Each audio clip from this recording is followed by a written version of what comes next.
Welcome to Sketchbook Legends. I'm your artist, Paul Hostetler. Today we're going to be drawing Brian Clevinger and Scott Wegener's pulp comic book hero, Atomic Robo. I'm doing this for March of the Robots. That's one of those monthly drawing challenge things. I think it started with Inktober, but it sort of after that fell away because of some scandals with the creators. They turned it into a whole series of things. Now they've got like a Drawtober and Mermay, and I guess March is the month where everybody draws robots. Brian Clevinger posted on social media that he wanted someone to draw Atomic Robo for March of the Robots, and since I am personally a fan of Atomic Robo, I clicked like on that, and I am doing that right now. I'm drawing out of order so that this can air during March. Let me describe Atomic Robo, because, the premise is extraordinarily simple. My design for the sketch fits it to a T. Simple, thrilling. Atomic Robo is in-universe created an atomic robot, a sentient robot with feelings and thoughts and capability to make dumb jokes, invented by Nikola Tesla sometime in the early 20th century.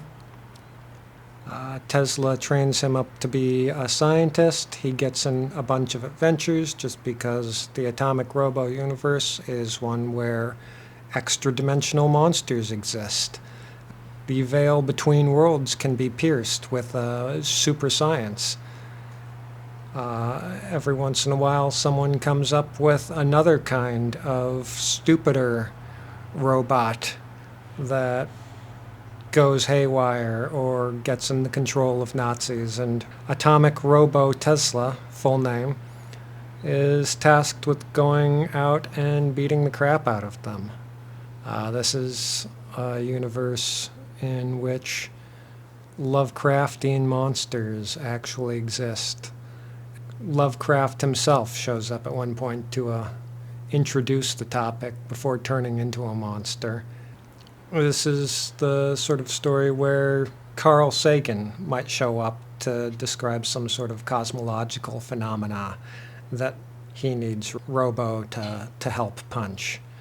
There's a Stephen Hawking appearance when Robo goes to Mars. NASA is a big player in the Robo universe. There are Illuminati agents who want to destroy Robo so that they can control the world.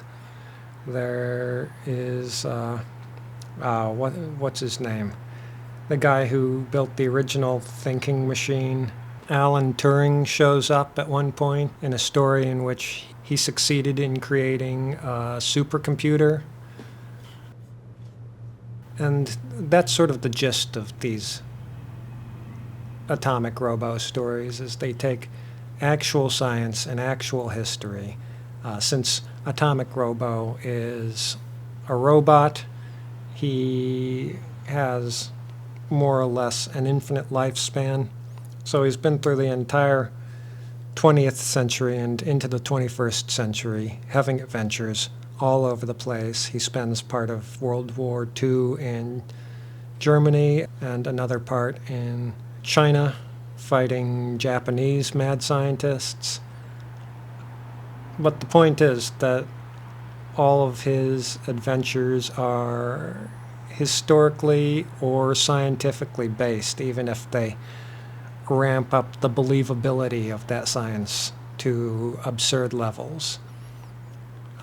So people will make note of the fact that giant monsters are incapable physically of holding up their own mass through normal musculature. A skyscraper-sized being would collapse under its own weight in real life. And they'll note that somehow these giant monsters keep evolving ways to not collapse under their own weight. And Robo has to keep coming up with ways to beat the snot out of them.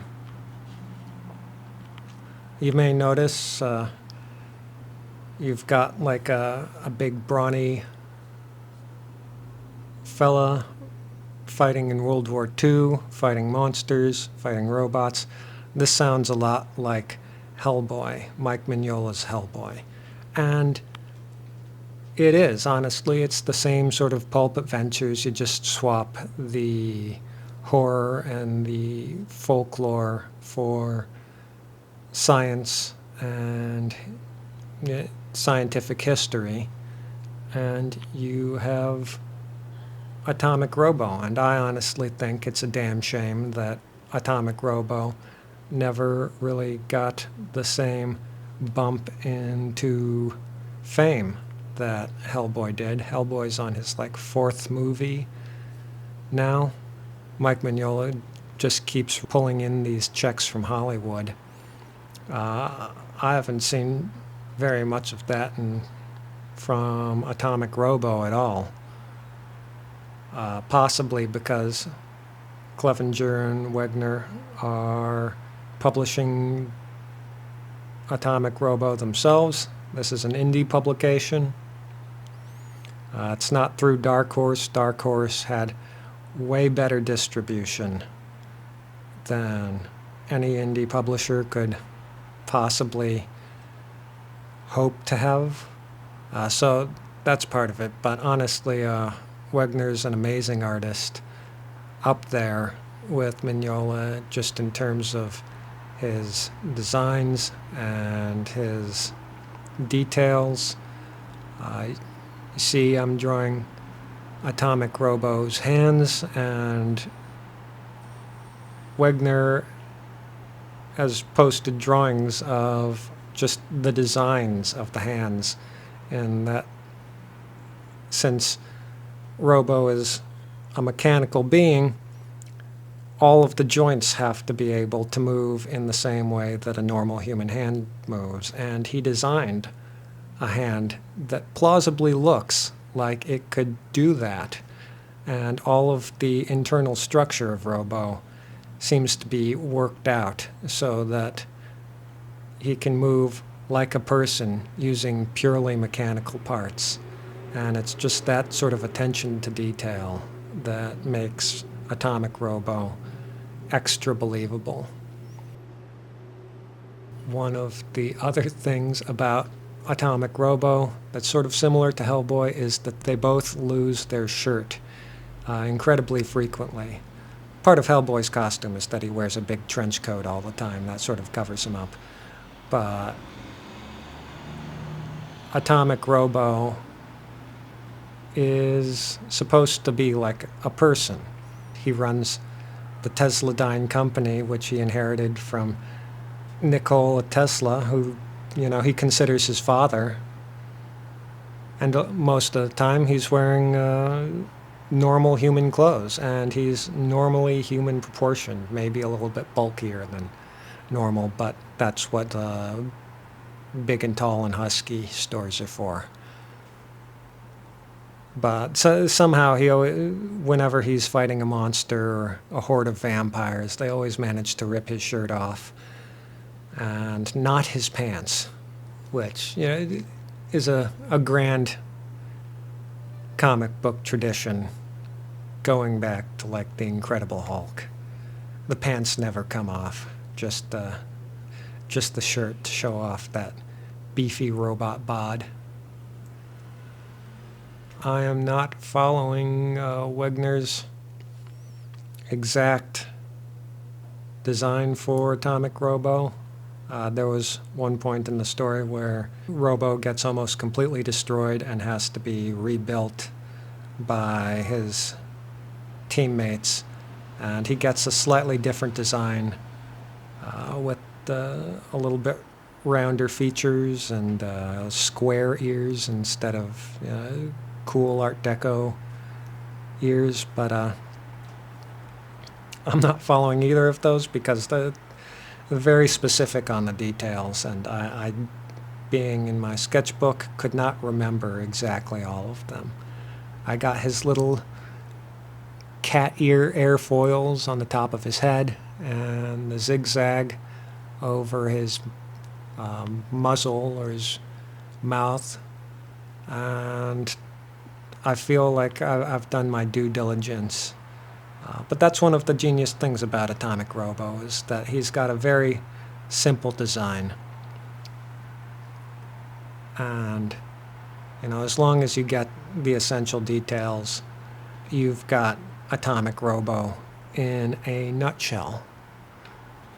Another thing you may notice about Atomic Robo, if you're not familiar, is that he looks an awful lot like an awful lot of other cinematic or pop culture robots. A few years ago, there was that movie, The Wild Robot, in which the main robot character had sort of a roundish head, no mouth, and two glowing blue eyes with lines or piping going through the middle of them vertically. You may notice that is almost the exact same design as Atomic Robo. His eyes are blue. He's got these little grooves running vertically down his face, just to add a little visual interest. You might also notice a similarity to the Iron Giant. Atomic Robo has sort of the same bucket head, bell shape design head with circular eyes and sort of Art Deco stylings sweeping across his skull. I could go on, but those are the two that come to mind first and foremost. The movie Robots has the same sort of bucket-headed design for the head, and the same sort of toyetic design for the limbs and bodies, even if the main character in that movie is a lot scrawnier than Atomic Robo. I would never accuse Clevinger and Wegener of ripping anything off. I think this is one of those, a good idea will occur to many people independently, in the same way that the steam engine was apparently invented independently by multiple people across multiple continents at roughly the same time, or the same way that there are two Dennis the Menace cartoon characters that debuted in newspapers and magazines at exactly the same time, one in America, one in Britain. Sometimes people just have good ideas, and you gotta follow them, and sort of the bucket-headed, no-mouth robot with glowing blue eyes. I mean, even Pixar had their friendly robots with glowing blue eyes. It's just a friendly color. And you can do so much emoting with just eyelids if they're allowed to sort of move independently, like eyebrows. I'll say that Atomic Robo is a fully iconic design, and not for the last time, I'll demand that people give me answers as to why Atomic Robo isn't more popular and famous than he is. I mean, not only is Wegener's art impeccable in every single comic that they produce about Atomic Robo, but Clevinger's storytelling is also just of the top quality. I mean, when people talk about good comics writing, this is the sort of thing they ought to be mentioning. Robo has a cast of at least dozens of characters. There's Robo, and he always has a team with him, a team of scientists, because science just isn't a solo project, unlike what you'd see in Rick and Morty or, Victor Frankenstein's lab. Usually there's a whole mess of scientists all milling around, throwing out their observations and making jokes and trying to do their best to support their colleagues in order to do some science. And when you've got action science going on with, say, giant mummies or, a rogue satellite up in space, that requires a team of people to be calculating trajectories and driving tanks and other stuff that, Robo couldn't necessarily do by himself. And it feels like when you're reading Atomic Robo that every single one of those side characters, it has a fully fleshed personality. It's always a diverse group. You've got characters from all different backgrounds because Robo picks the best of the best, regardless of where they've come from. And each one of them feels completely distinct, which is a very hard thing to accomplish in a comic book script, or, even in just normal writing. All of the characters deserve to have their own story arc, and a lot of them do. You get to see characters fall in love over the course of the series. You get to see characters self-actualize from being little wimps who never wanted to work in action science, super science to begin with, grow into absolute mystical demigods, which I guess is a spoiler for the character of Bernard. Currently, the last batch of stories takes place in the 21st century, almost reaching the present day. And Robo has welcomed a new generation of scientists into his fold, in which you get to see what the kids are doing these days. It's something else. I have to imagine that Clevinger has been interacting with young people in some form or another, whether on the internet or in real life or at cons. I don't know if he has kids or what, but the voices that he comes up with for these young scientists, junior scientists, is amazing. And the latest addition to the Robo crew is, I suppose, most accurately call him Robo's son. There's a second artificial intelligence in the world. Robo builds him a body and is trying to teach him about humanity in order that this sentient other computer walking around decides not to destroy the world in the way that he's seen so many other brilliant minds decide to attempt to do. And at the end of the story, he has to smash them back into place, which is always shown as a tragedy, a sad thing that such brilliance can't be allowed to go on because it's being used for destructive ends. You can also see here I've drawn a little bug for Robo to freak out against in a sort of Indiana Jones style bit of characterization. Clevinger had Robo be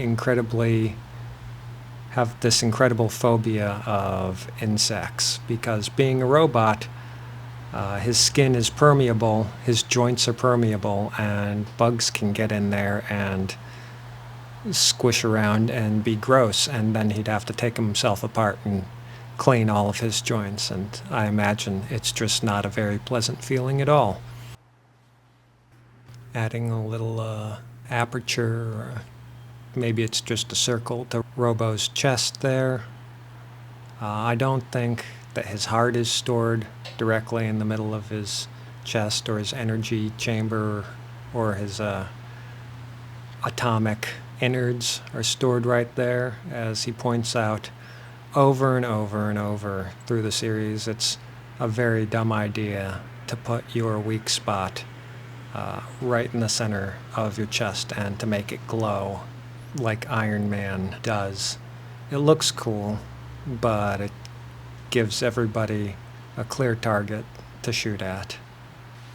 If Robo is anything, he's not dumb, and Clevinger goes out of his way to make sure that the kind of shenanigans that he gets up to are the kind that, don't happen because someone has been an idiot. Everyone in the Robo universe is supposed to be fairly smart and pretty good at what they're doing, and trying to weave plots around competent people he makes it look easy. But I think I've explained just about enough of Atomic Robo. Well, I won't say that. I think about a decade ago there was talk of an Atomic Robo animated series or a feature film. I think that ended up not happening, but we got a few solid seconds, possibly minutes, up on YouTube of what Robo would look like animated. I think there's some fan films also of Atomic Robo. And now there is a fan sketch video, which is me, and that right there is Atomic Robo. If you liked today's video, click the like and subscribe button. You can also find me on Blue Sky. You can find me on Patreon. You can find me on Ko-Fi. Drop me a few bucks. All those handles are at phostetlerart. If you want to find out more about Atomic Robo, you can go to the website atomic-robo.com. Clevinger and Wegener have all of their comics set up on the website for you to peruse, and they've also got a great online store for you to buy stuff at: stickers, patches, books, plushies. Throw them a few dollars. It seems like the more money we can give them, the more time they'll have to give the world more Atomic Robo. And the more Atomic Robo is out in the world, the bigger a chance there is that we'll eventually possibly see an Atomic Robo movie, and it'll be as big, if not bigger, than Hellboy was, which is what Atomic Robo deserves. And that's about all I've got to say about that. Stay sketching, stay legendary, and see you next time.